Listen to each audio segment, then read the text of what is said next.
Yar. Livy Dunn. Mm-mm. Oh, hello and welcome to Talkin Baseball. It's TPP season, and it is time for your 23rd ranked Pittsburgh Pirates. One of the hottest teams in baseball for one reason last year. Paul, we'll talk about him a little bit. The DirecTV Rewind. If you're ready to transform your baseball watching experience, head to directtv.com to learn more. Last year, 76 and 86. That's last in the NL Central. Stats that jump out. I mean, they were middle of the pack starting pitching. There's going to be a lot of talk about that. Unfortunately, there's going to be a lot of talk about how they were bad offensively. 27th in OPS, 24th in runs. The bullpen graded out bad. I can't find you a number that's not better than middle of the pack. Everything else is kind of bad, Trev. So, Trev, they must have brought in some parts, right? They did. They brought in some Talking Baseball legends, Jake. We're going to start off with our guy, Tommy Pham. He signs for 1 year, just over $4 million. Spent last year with three teams, Chicago, St. Louis, and Kansas City. They brought in reliever Caleb Ferguson, so there's your bullpen help right there. Adam Frazier, we'll probably talk about him next episode. He comes in for 1 year, 1.5. Another guy, Tim Meza, comes over, another reliever, so 1 year, 1.1 with him. They made some trades as well. Spencer Horowitz, unfortunately, just underwent surgery for his wrist. They got him in a trade with Cleveland. He was with the Blue Jays before that. Peter Strzelecki came over from the exact same trade from Cleveland. And then, second baseman Manuel Valdez comes in. Chase Shugart, don't have him in my book. Shugart, 6 games with Boston last year. And then another guy, do not have in my book, Brett Degas. Yeah. It's like a French name. Degas.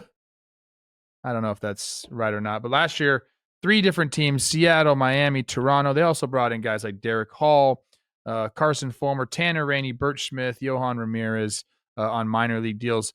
So they brought in a bunch of people. They re-signed Andrew McCutchen, obviously, which is a big deal in Pittsburgh. 1 year, $5 million for that. But they lost quite a few pieces, Jake. They lost the Cuban Missile, Aroldis Chapman. He's with the Boston Red Sox. Think what you want about him. Provided 61.2 innings out of the bullpen. Everyone's favorite player, Connor Joe, is out of town. He's in San Diego. Watch him be loved there. Trev, this one freaks me out. Your guy, Luis Ortiz, was sneaky traded this offseason. That was for the first baseman. He's in Cleveland, and I know you liked him a lot. They also lost the Tits Man or the Yes Man. Yasmani Grandal is out of town. Marco Gonzalez, your guy, Jalen Beeks. So, I mean, I don't know. The Luis Ortiz freaks me out. Not a lot else. What does the offense look like, Coach? I don't hate the lineup. I know really? We're getting to that point. I'm looking and I'm like, okay. And, I think that's kind of where all last year we were hoping they would get some sort of, big offensive help there. I don't think they've really done that, but I also think these guys they're going to be okay. They could use some help, but we'll start off with a lineup right here. Tommy Pham in left field, Brian Reynolds going over to right field out there at PNC, and then O'Neill Cruz in center field. That's not a bad outfield. Like that's, to me, I'm like, I can work with that. There's a lot worse outfields in the big leagues than that. So I'm okay with that. McCutchen's going to DH. How many games? I'm not so sure. He's getting up there in age. My good buddy, man. But he's back. Joey Bart behind the plate. Made some swing adjustments. Looking okay. First base, Spencer Horowitz was supposed to be there, and now this one's going to be an actual spring training battle. Derek Hall, Phillies legend. Had a really nice, I believe it was 2022, kind of came up and was banging the ball around. It'll be him. It will be also Billy Cook, I think, is going to be a guy that's in consideration there. Did pretty well in the minor leagues for them last year. Second base, Nick Gonzalez, who we're both big fans of. Key Brian Hayes at third base with O'Neill Cruz out in center field. Isaiah Kiner-Falefa, my guy IKF, will be at shortstop. On the bench, Jason DeLay. We talked about Adam Frazier, Joshua Palacios, Triolo's there. And then, there's a bunch of guys kind of getting ready to come up. We have Henry Davis. We all know about him. Andy Rodriguez is a catcher that I think a lot of people believe in. I believe he's coming off an injury as well. Sawinski's there. Emmanuel Valdez is there. So there are guys waiting. I think the lineup it's okay. The bread and butter of this team, though, Jake, is the pitching staff. Paul Skenes. We'll be getting a full season of him. I haven't looked at the DraftKings odds. I would guess he's the Cy Young favorite, which that's insane. Mitch Keller, who has been steady and awesome for Pittsburgh. Jared Jones, our guy who broke out for them last year. And then it's going to be interesting to see how they round it out. They're going to come in with Bailey Falter, who they like a lot, and Johan Oviedo, your guy. And then it looks like Bubba Chandler. We like any player named Bubba. Big prospect for them. He could be the next one to join this crop of Pittsburgh pitchers that we will beg to get a little more hitting for. Let's see what goes on there. In the bullpen, David Bednar, true yinzer, closing down games. And then Colin Holderman kind of took a step back from a really good place last year. And then it's a little grab baggy for me, and I don't personally love it. Then it's a lot of guys that I've seen on waivers. Dennis Santana, Caleb Ferguson, Tim Meza, Kyle Nicholas, Moldzinski. See, I like that name for Pittsburgh. No, it's not how you say that, though. I was just looking at that. Oh, I mean, no chance. But Trev, I mean, at the end of the day, yeah, I'm no, American. I think you did. It's Mudzinski. Just leave the L out. Yeah, Majinski. I'm going to put a little L in there. There might be some L's on this team this year. You're going to see guys riding the bus. Tanner Rainey's in camp.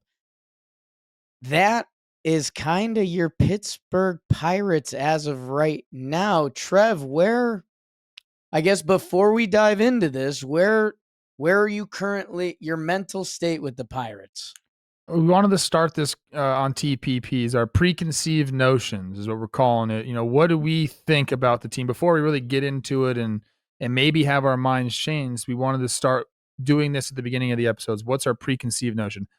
I don't think this one's going to change much. My preconceived notion is they have some starting pitching. And that's my preconceived notion.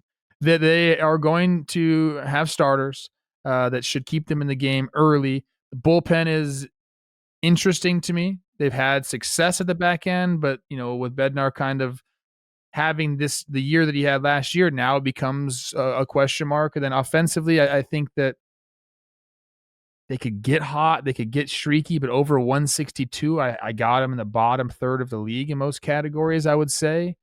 That's my preconceived notion. Yeah, it's not too far off for me. I mean, we're coming off doing like we did our winners and losers episode. As we record this, I should tell the people it is February 17th. So if the Pittsburgh Pirates do something after that, I'm sorry it's not a part of this episode, but we got to get ahead of it with our normal workload. The Pirates have been a frustration point. I think we had them in losers just because we wanted more. And like for any baseball team we could point to, they need young guys to step it up, whether that's Nick Gonzalez, Yorkie Brian Hayes, 28 now, by the way. The Pirates are going to need more guys from the farm to come up. They're going to need more guys to play to what their level can be. I don't think David Bednar was what he was last year. And I think he had moments where he bounced back throughout different parts of the year. But this team needs, I don't know, I think you and I just both think it feels like there's some baby steps this front office could take. A step up from Tommy Pham and a step up from Adam Frazier, who we'll talk to about a little bit. But I don't know, man. How excited was this city for Skenes and to see they finished last in the NL Central last year? I know it's not a scary number, but also, that division last year, we said Milwaukee does their thing, and then we rolled our eyes at everyone else. That I don't know. You don't know how long you're going to have the sauce for. Right now, they've got a little bit of sauce, but it's like there's no pasta. We're just eating sauce. I don't know about that. Okay. What about spaghetti squash in your sauce? Put anything in with it. I get that. We Yeah, I mean, just have sauce. let's dive a little into it now and see if our preconceived notions were right. Mm. Obviously, I think one of the bigger moves is moving O'Neal Cruz to center field. It worked out fairly well for him. I think it was sometime in August he ended up moving out there. The guy's an athlete. He's one of the true like elite baseball savant guys. How hard he hits the ball. Robbie and I were talking before the show. He of all like the hardest exit velos of last year, I think he's got like 10 of the top like 15 balls hit. This guy's an absolute specimen out there. I'm excited to see him have a full year in center field. And what does that do for everything, for his offense and his base running? I'm very curious how that goes. My thought on that is, look, shortstop, I think, is the most, besides catcher, I think is the most stressful position that you can play on the field. You know, there's a lot of responsibilities. You're supposed to be the captain of the infield. Now he's the captain of the outfield, but I think there's just you go and get it. You let your athleticism take over when you're a center fielder. When at shortstop, yes, you can do that from time to time, but you still got to focus on being fundamentally sound and doing everything right and your responsibilities.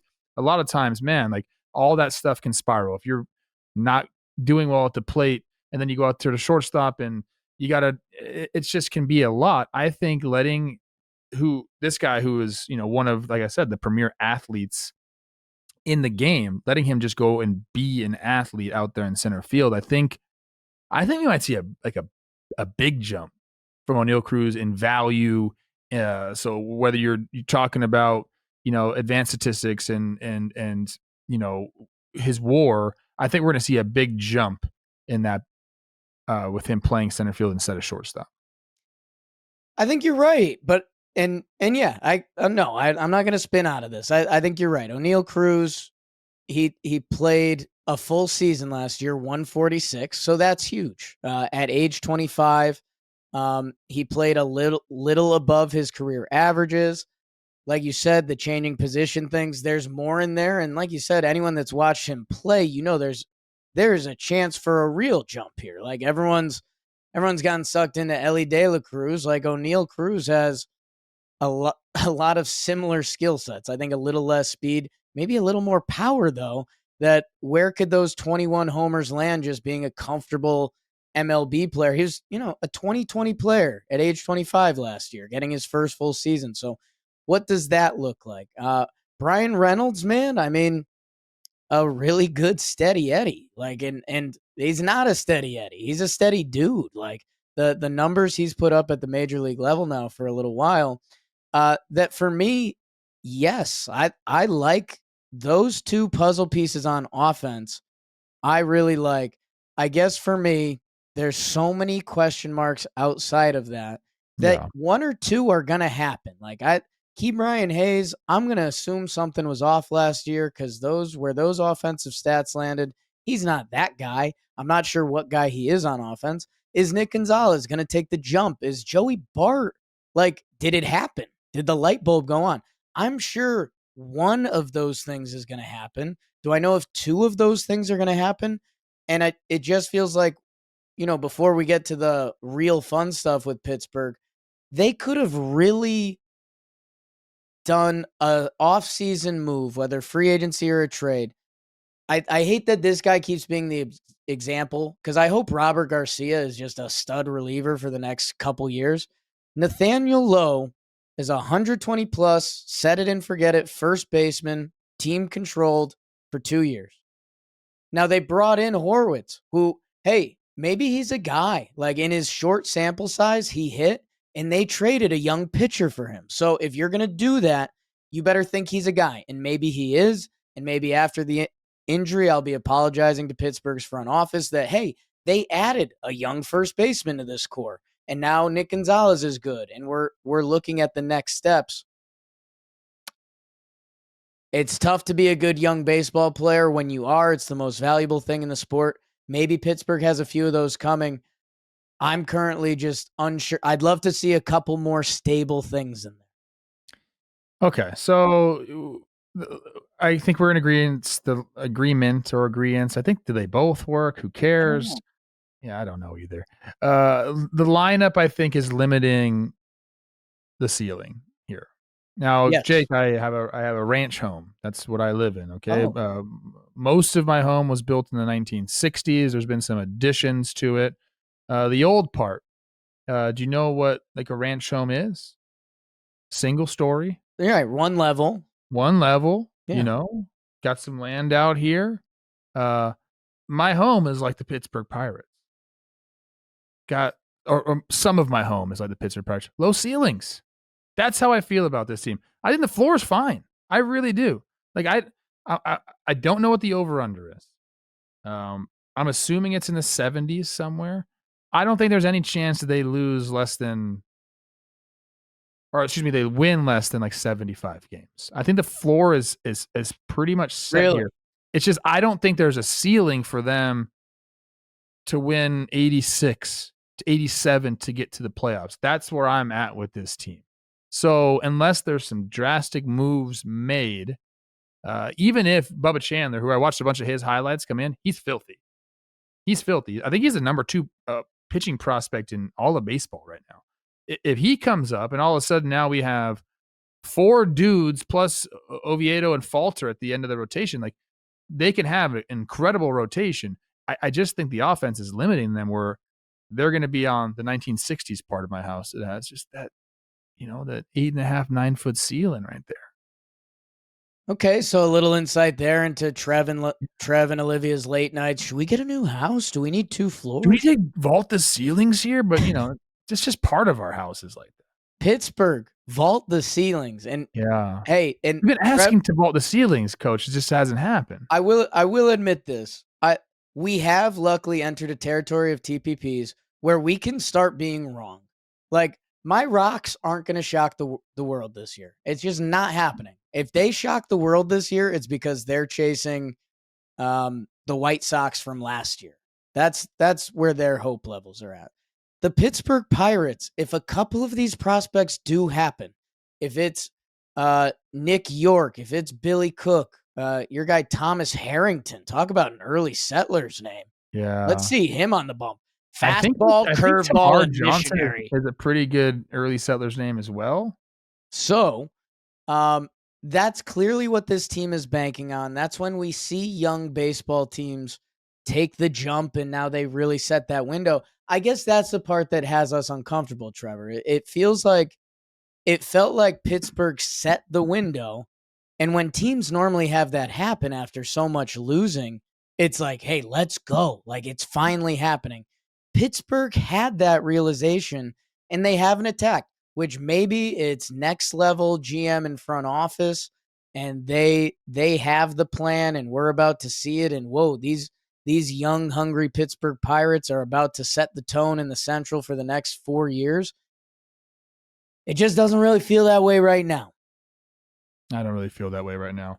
What else can we cover before we get to the line and kind of where, if our preconceived notions are correct? I mean, I guess the only other thing that offensively I'm horrified. I have to be honest with you. I'm horrified. The pitching, like again, we might have another top prospect on the come up here and twirl it, Bubba. And the bullpen was bad last year. That's the easiest thing in baseball that can flip. Like Bednar could be an all-star. Maybe Holderman finds it again. Dennis Santana has all the arm talent in the world that like, hey, if a couple light bulbs go out back there, any team could have a top 10 bullpen in baseball. Like that can just happen. So the pitching can fully come together, which would make Pittsburgh real scary to play. I guess if I'm a starting pitcher, Trev, or I'm in the bullpen and we're coming up and we're playing the Pirates, like I'm currently still thinking I'm going to get fat and happy. That I don't know. That's just it's tough to make offense happen in this league. And I'm looking, it's 38-year-old Kutch in the cleanup spot and 37-year-old Pham leading off. Like, I don't know. I hope young guys take it over, and we're talking about how Tommy Pham set a tone for a lot of these young guys and how McCutchen was a leader for a lot of these young guys. And it's the new era of Pirates baseball. But offensively, the one thing that you really did that you thought was an impact move was Horowitz for Ortiz, which I don't know, trading to Pittsburgh to the Cleveland Guard Dogs, a guy that you saw live this year, and you were like, I really like this guy. No. Like more people, and now Cleveland wants him. That sets off my smoke detector. I don't mind the move because what do they have? They have pitchers. So like they're looking for offense. They like Horowitz, his offensive profile, all these things. Unfortunate. I believe they did know that he had some wrist issues coming into the trade. I think they were okay with them, and then it just he's calling he's calling it fixing chronic issues, which is get it done now. Last year, to remind you, they started off 11-5, and they went through some teams. They started in Miami, Washington, Baltimore, Detroit, Philly, and they were 11-5. And then the Mets and Boston swept them, and they were back to 11-11, and they were kind of there last year. They were one of those teams. Can they make a splash at the deadline? Right. There was a little bit of promises from the front office and ownership that didn't really come to fruition. So it feels like time is a flat circle. I feel like we might be saying the same thing again this year, Jake. That's kind of where I'm at, even after going through everything and talking about the roster and additions and all that. I feel pretty much the same way I did last year, the deadline, I guess. And that's, I guess, one of the thoughts spinning through my head right now is like, when the trade deadline rolls up and we're going through the years and the Pirates are above 500, or next season, the Pirates, they're above 500. They're a couple games below. Skenes is great. Keller's great. Like trade deadline, I don't know if I believe in the front office. And when I look at this roster, like, do I think Tommy Pham ends the season in Pittsburgh? I don't know. I just see like IKF's on the last year of his deal. If a team needs a utility contact bat, here you go. A couple of those names. Bednar's been rumored forever to be traded. Caleb Ferguson and Meza are 1 year. Like, again, and maybe the Pittsburgh Pirates front office and what their owner has given them to work with, maybe the plan is next year, and maybe we're frustrated with that.